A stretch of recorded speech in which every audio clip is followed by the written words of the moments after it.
Just take a look at this. We're going to zoom in.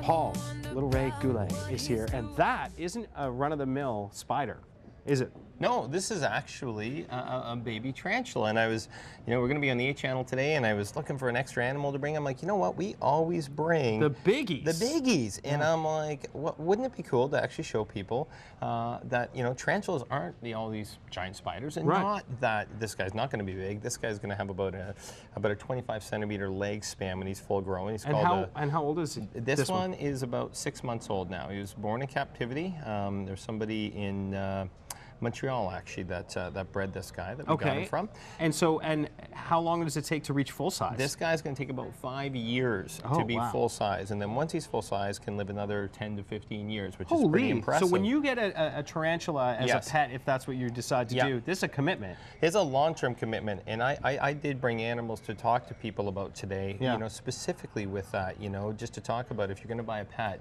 You really gotta, one of the first things you need to know is how long an animal lives, because many animals are a lot longer lived than what you might think. In the case of a tarantula, there are some tarantulas that live, 3 to 8 years. But there's another species, Mexican red-knee tarantulas have been documented living up to 30 years. Holy! It's a lifetime commitment. So. All right, so let's talk about the March break programs that are going on next week. So next week we're open. Well, we're open every day 10 to 5, and we got crazy stuff going on at the zoo.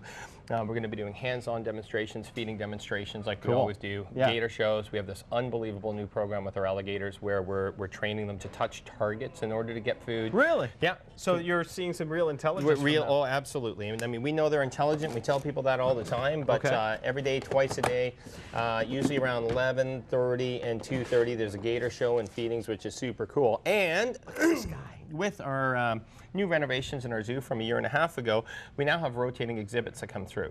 And right now at the zoo, we have an exhibit called Nature's Ninjas, Defenses of the Animal Kingdom. And this is actually why I brought the blue-tongued skink. And that exhibit's only there till the end of April. So if people want to see it, we're getting up to kind of last chance to see it. Won't be back in Ottawa for probably 7 or 8 years. It's going to travel across the country. But this guy's primary means of self-defense in honor of our Nature's Ninjas exhibit is this bright blue tongue. A lot of people, recognize if an animal is brightly colored in nature, if it's bright blue, yellow, green, that they might be poisonous. They might be poisonous. And for self-defense, blue-tongued skinks have evolved that they'll open their mouth, they'll throw out the super long blue tongue, something like a dingo in Australia. These guys come from Australia that would be hunting them. Sees that kind of flash of blue, like, whoa, and this guy kind of books it and goes and kind of hides down in a hole. So for self-defense, it's kind of an interesting mechanism. He feels a lot like a snake. He feels very much like a snake, and more importantly, Jeff, if you touch his belly, it's probably one of the slickest, slipperiest kind of bellies that you're going to touch, and people don't realize how fast they are because they got these little short legs. But they actually, they don't get up and run like a cheetah or a giraffe or an ostrich. They'll actually flatten their belly. They use their legs like little paddles. I joke with kids, basically he's a toboggan with legs. That's what he is. So that's so cool. Which is super cool. Now, I brought, which I think is probably one of the most important animals we could talk about today, and he's a local turtle, and his name is Stormin Norman.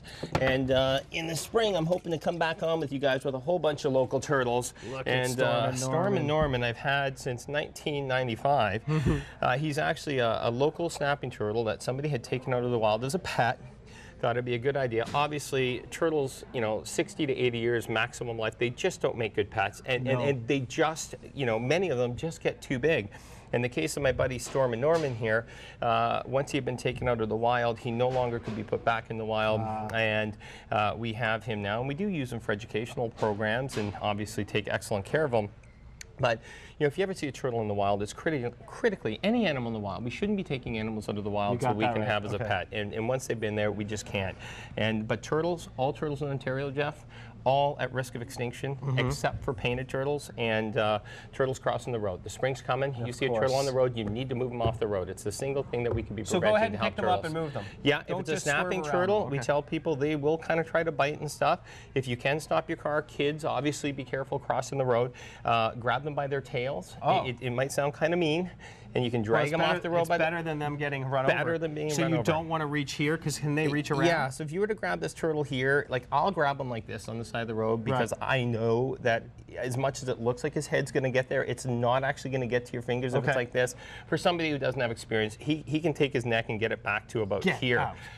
Yeah, it's crazy, but and they have powerful, unbelievable bites. So somebody trying to pick up a turtle like this, the risk with that is, as you see the head come back, you're going to drop them, and we don't want to drop them. And if anybody out there, I often have people saying you can run over a snapping turtle and you're not going to hurt them. Not wrong. Like look at the bridge here that connects the bottom shell to the top. I mean, the lightest cars in the world. If you were to hit this turtle, you're absolutely going to kill him. You see under here, it's quite a tender area. Absolutely. And people are like, why are they called snapping turtle? I'm like, because they bite, but they're not biting because they're aggressive.